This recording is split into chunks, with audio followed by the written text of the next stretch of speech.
This unmistakable noise would have driven fear into the hearts of Britain's enemies. The Supermarine Spitfire became the iconic aircraft of the Battle of Britain, a symbol of victory over the Germans. But now there is controversy about who actually created the famous plane. Its creation is often credited to R.J. Mitchell, yet this is now being disputed. The thing about Mitchell is that there's a lot of mysticism and almost mythology, I suppose, around him. And people believe that he was the designer single-handed of the Spitfire. That just isn't true. The Spitfire was the result of a number of people under a team led by a guy called El Fadi, who history's never heard of. The Solent Sky Museum in Southampton are currently crowdfunding an exhibition in R.J. Mitchell's honour. They say that the engineer has not received enough recognition for his work. In 1936, that man designed this aeroplane behind me, and had he not done so, you and I would not be talking here today, because this aeroplane saved the free world. My view is that Mitchell designed this aeroplane, and it hadn't been for his leadership and his ability, we wouldn't have had it. So there were lots of other people involved, of course there was.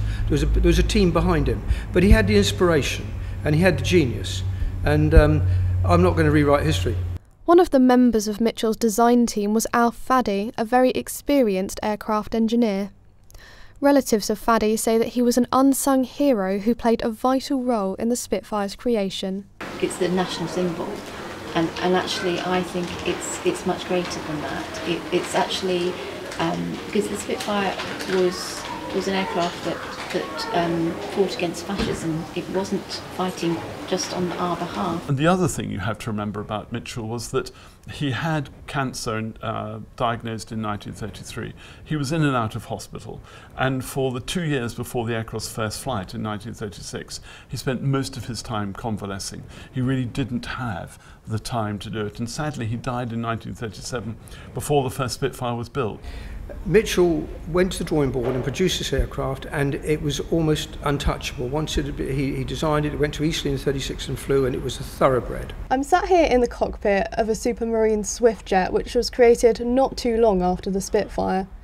For the Spitfire itself, there's questions being asked over exactly who created it and what role they had in it. But what is not being questioned is just how iconic it was. This is Emily Mee, Winchester News Online, Southampton.